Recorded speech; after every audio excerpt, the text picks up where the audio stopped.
I want you to take a moment right now. Look at your hands. Look at the lines on your palms. Look at the chest that rises and falls with every breath you take. A breath you did not pay for. A breath you cannot hold on to if it chooses to leave. Every single day, you walk, you talk, you plan for a future that you assume is guaranteed to you. But I want to take you to a specific moment in time, a moment that is coming for every single person listening to my voice right now. Imagine a night like any other night. The sun has set, the shadows have stretched and dissolved into darkness. The world has gone quiet. You are in your room. But tonight is different. Tonight you stand at a crossroad that you cannot see with your physical eyes. Unbeknownst to you, the unseen world is in a state of absolute motion around you. Decrees are descending, angels are moving, and on this very night, two completely different paths are laid out before your soul. To your right is a path of light, a path of elevation, a path where your name is called out in the highest heavens with love and honor, sealing a destiny of eternal peace. To your left is a path of heavy darkness, a path of negligence, a path where the soul drifts further into a state of spiritual slumber, sealing a destiny of regret. One night, two completely different versions of the rest of your life, and the eternity that follows it. And the terrifying, beautiful reality is this: the choice that decides which path you take rests entirely upon what you choose to do in the next hour. Welcome, my brothers and sisters, to the moment of truth. One night, two destinies, the choice that changes everything. Look at the world around us. We live in a generation that is completely obsessed with choices. We spend hours deciding what to wear, what to eat, what career to pursue, or which house to buy. We weigh the options. We look at the pros and cons. We read the reviews. We ask for advice, because we want the perfect destiny in this temporary world. But when it comes to the ultimate condition of our inner self, our spirit, our connection to the divine, we live like sleepwalkers. We drift through life on autopilot, letting our desires, our whims, and our environments dictate where we land. We treat the eternal with less care than we treat the temporary. The Almighty Creator describes this profound human struggle in the Holy Quran with words that pierce straight through the heart. He says, "And we have shown him the two ways, but he has not broken through the difficult pass." Think about that expression, the difficult pass. The Almighty is telling us that choosing the path of life, choosing the path of destiny that elevates you, is not supposed to be easy. It requires a breakthrough. It requires you to push against the gravity of your own laziness, your own past, and your own doubts. It requires you to climb when every fiber of your being wants to stay still. My friends, every single night, a quiet war takes place inside your chest. It is a war between who you are and who you are meant to be. When the clock strikes midnight and the rest of humanity is drowning in unconsciousness, your soul wakes up. It begins to look for its origin.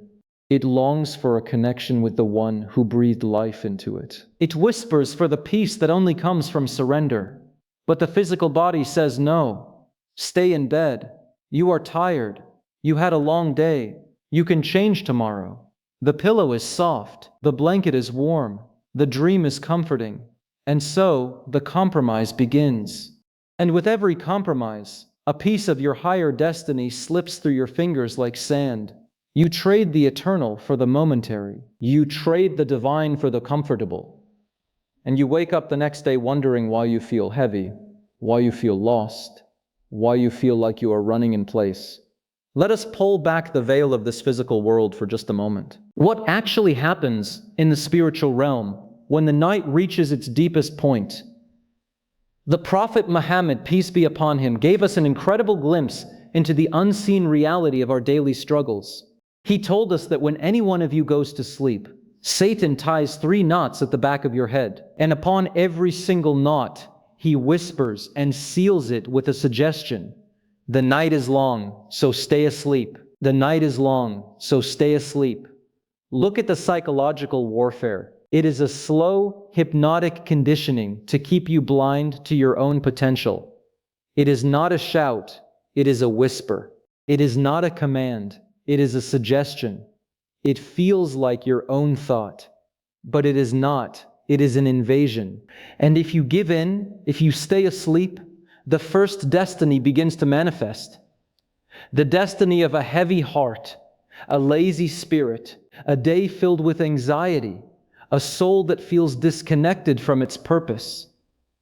But what happens if you make the choice to break through? The Prophet Muhammad, peace be upon him, continued to explain that if a person simply wakes up and remembers the Almighty, the first knot is untied. When they stand up and perform their ablution, the second knot is untied.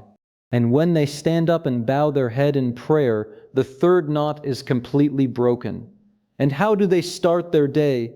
They start it full of energy, with a pure, radiant soul, with a heart that feels light, with a mind that feels clear.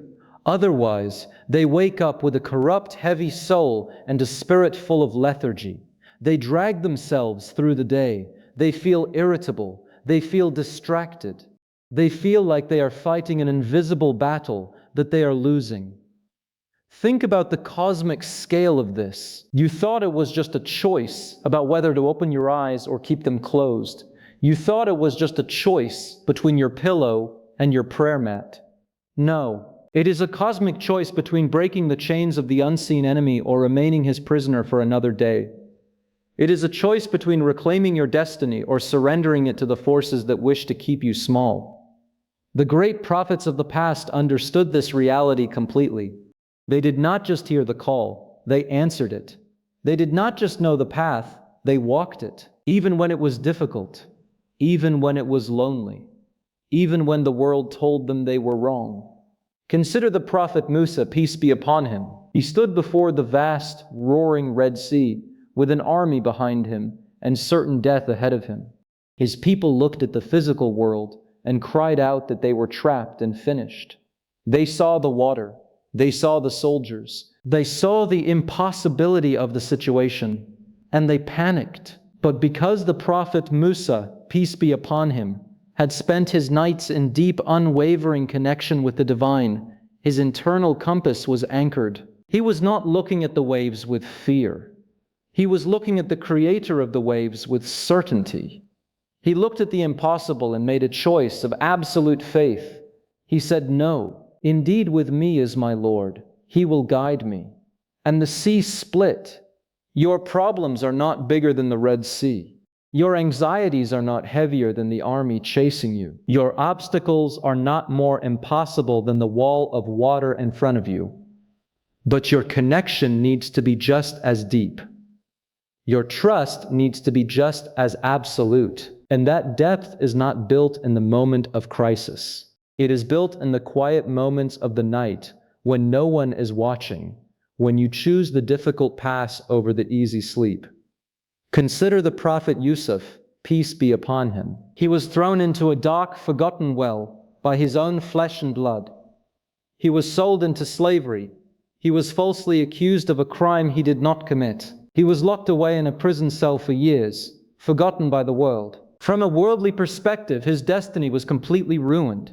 He had every reason to give up, every reason to feel abandoned, every reason to let the darkness consume him. But because his heart remained tied to the Almighty through the dark nights, his ultimate destiny was transformed.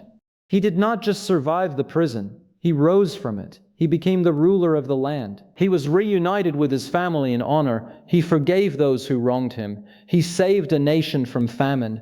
The very darkness that was meant to destroy him became the womb that birthed his greatness. Why? Because he did not let the night defeat him. He used the night to connect, to pray, to trust, to surrender. And Allah wrote for him a destiny that no human mind could have planned. Consider the Prophet Isa, peace be upon him.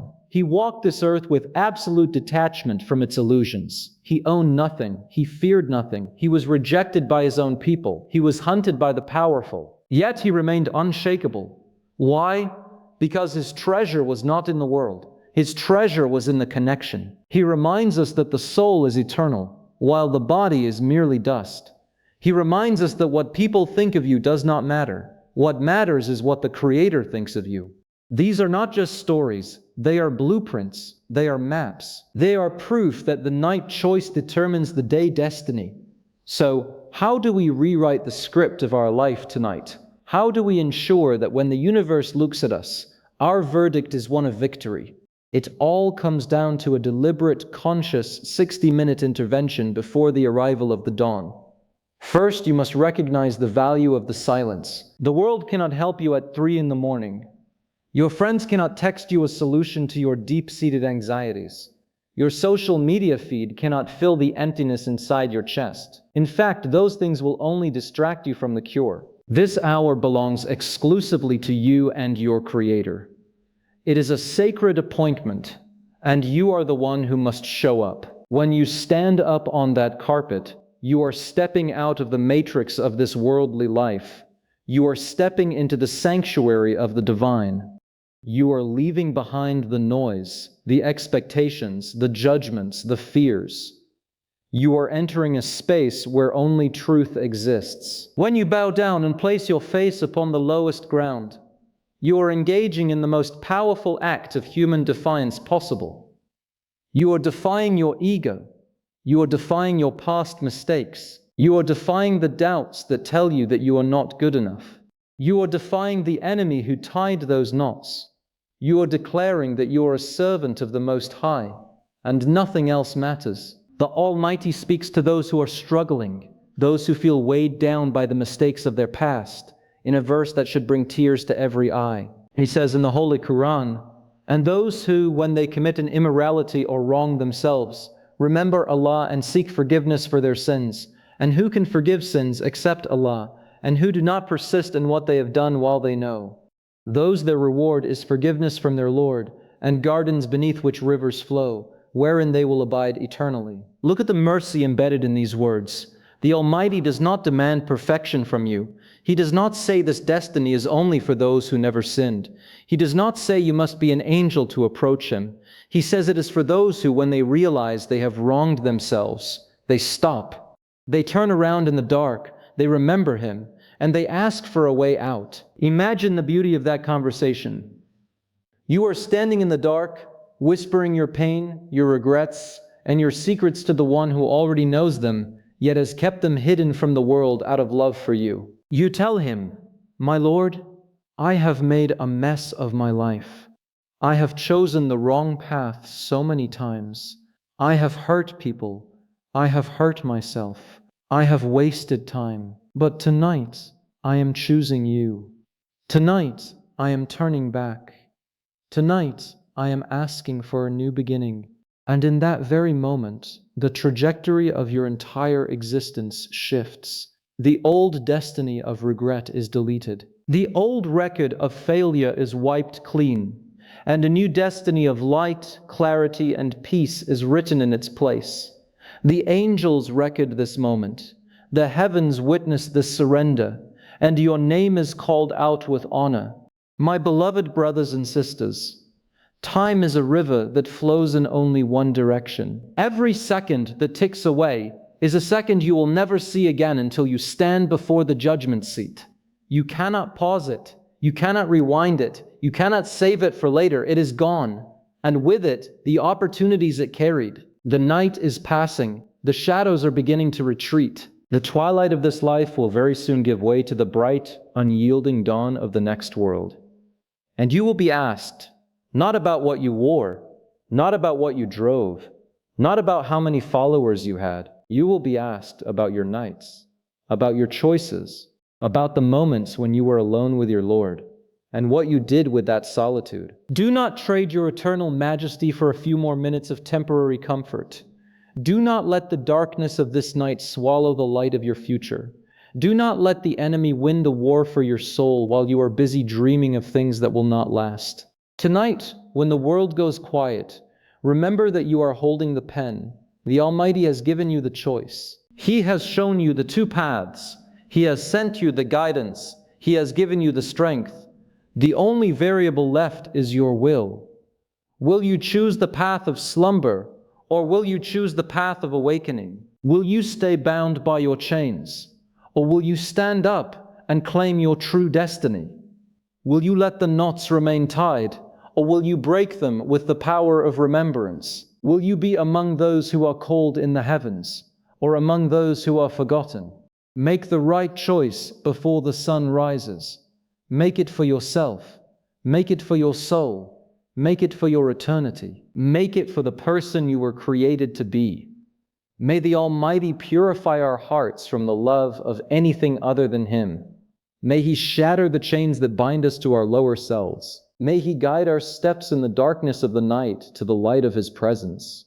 May He write for every single one of us a destiny filled with His ultimate love, His infinite light, and His eternal paradise. May He make us among those who hear the call and answer it, among those who see the path and walk it, among those who are given a book of deeds in their right hand, among those who are told, "Enter paradise, you and your kindred, in happiness. Do not wait for tomorrow. Tomorrow is a promise that no one has received. Tonight is your chance. This moment is your opportunity. Seize it. Until we meet again, may the peace, mercy, and blessings of the Almighty be upon all of you. Ameen."